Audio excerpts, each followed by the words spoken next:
Flashback 2.5, Hiding in America, and Knights Templar. Finally, Lesky seemed to have finished his long history lesson in demonology. He exhaled loudly. This may all seem rather insane to you, Mr. Seaborn. I assure you, it is all real. I will provide proof of heaven and hell momentarily that you will find irrefutable. Please bear with me until then. Deputy Taylor could no longer sit quietly. She had sit listening to what she thought was absolute, total, utter insanity madness. She was questioning if Richard had been set up by this nut job. For all she knew, this guy was a wealthy madman that got his jollies messing with people's lives and making crap up like this. She exclaimed loudly with an almost mocking laugh below the challenge. You are going to prove to us that heaven and hell exists? Really? The thing that theologians and philosophers and the church itself have failed to do over millennia. But no, you are going to prove it in just a little bit. I swear the deputy was going to lose her cool. Her voice, everything, she was just incensed, almost insanely upset by the fact this guy was conning us so much. Very clearly, there was something deeper going on with Deputy Taylor regarding heaven and hell than I knew. She was so reactive about this topic. It seemed to me this was proof that there was some kind of major hot button here for her. Bob broke his silence as well and said bluntly, Look, I want to believe in God. I think I do. But it's faith. There is no way we can prove God exists. You just know he exists or you don't. That's why it's called faith. Katie was grinning from ear to ear. She had no reservations about the chance to see proof of a heaven or of a hell. She declared, Hey, if there is a heaven, I want to know it. I believe there's a heaven. And if there's a hell, I sure want to know that too. I believe there's a hell as well. So what is the harm in keeping an open mind and heart, especially when it comes to God and faith? Life's hard enough. We've come this far. Stop doubting and open yourself up to believing. I mean, seriously, open your heart and your mind to the possibility of God, heaven, and hell, and the beings and the things that go on with that and in them. Lesky, let's see your proof. I just looked on and asked, We definitely want to see your proof that God, heaven, hell, the devil, and demons all exist. It seems like a hard sell. I'm sure you know that, but we want to see the proof. We're open to it. Mr. Lesky was still gripping his silver ankh around his neck. Mr. Seaborn, he paused. Your Aunt Milmore was deeply integrated in the cult of Baal, owning many of its churches, temples, curio and bookshops, and businesses. Most of her wealth resides in her umbrella holdings company, which we manage as Midnight and Associates. Richard, your Aunt Milmore was the Grand Witch of Baal, which means she was the leader of the entire cult of Baal worldwide.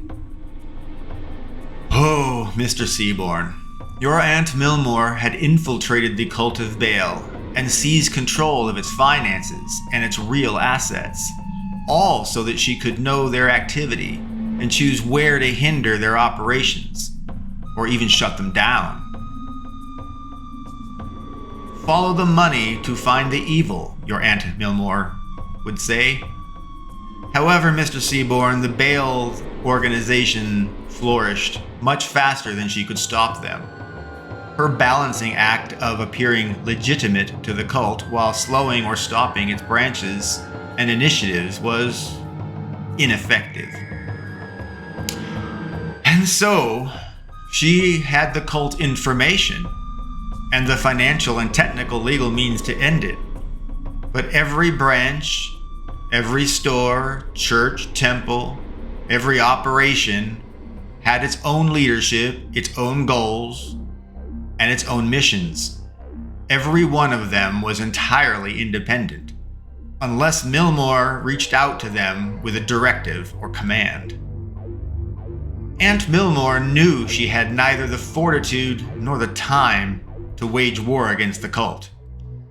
She had to wait for her leap day, celestial connected heir. She had to wait for you, Richard. Her hope, Mr. Seaborn, is that you can finish the job that she had set out to do so very long ago. Mr. Seaborn, the proof of heaven and hell will be shown to you at Aunt Millmore's last will and testament reading in her mansion. I realize it is not as immediate as you seem to have expected. I apologize for my choice of words earlier. It is part of the Millmore directives to provide the proof at the reading at the Millmore mansion. Lesky turned to more crazy tales yet. It's hard to imagine they got more crazy. Richard, your Aunt Millmore and your great-grandparents knew that the cult of Baal, worshippers of Baal the King Prince of Hell, would become determined to destroy the Millmore family line once they discovered her infiltration. And they would target with extreme prejudice any Millmore descendant that had been born on Leap Day, due to a Millmore vision that had foretold of a Leap Day-born descendant that would wield a connection between heaven, hell, and mortal earth.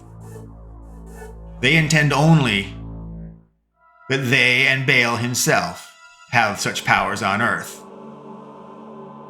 No way a Leap Day descendant should or can have such power.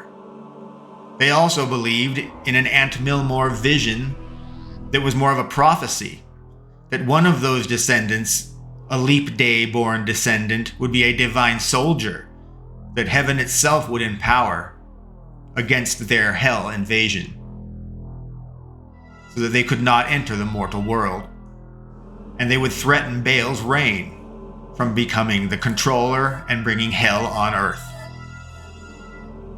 Lesky seemed enthralled in his retelling of this cult of Baal and Aunt Millmore narrative.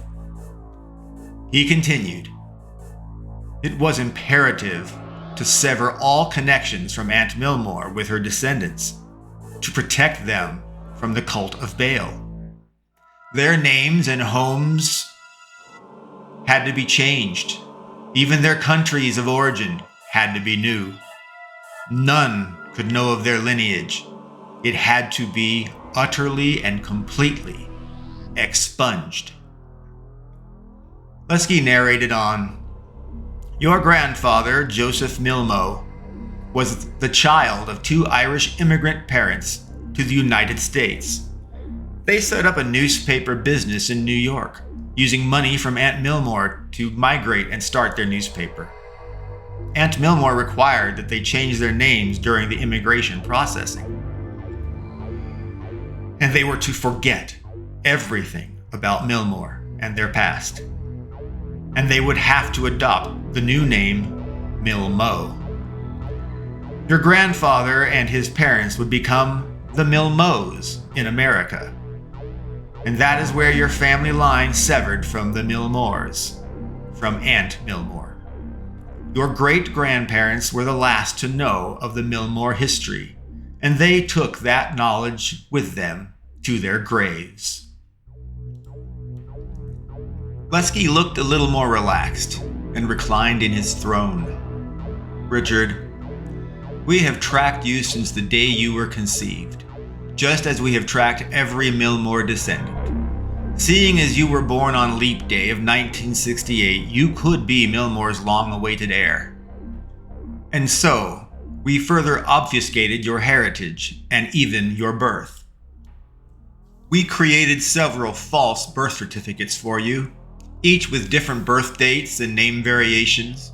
We paid your father silver to aid the certificate confusion by insisting on name changes, allowing us to deploy false certificates easily into the official process.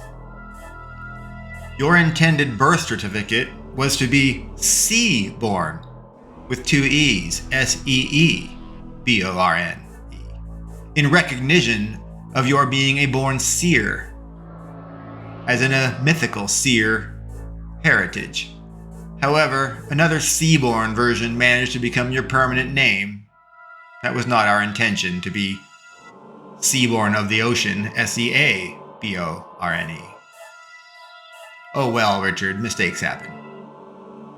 We could not have any persistent records or employees remembering anything about your birth. Once you were well away from the hospital, we burned it down. And we lobbied successfully that that hospital would never be rebuilt.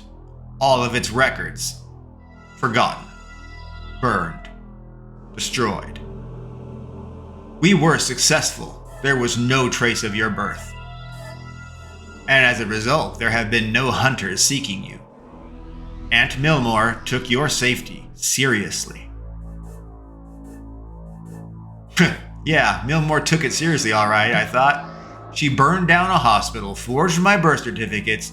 Yeah, plural, multiple birth certificates. Apparently bribed my father. And they did so much more. From my great-grandfather on down to me. And to my daughters. I was struggling to believe in all this stuff and to take it seriously.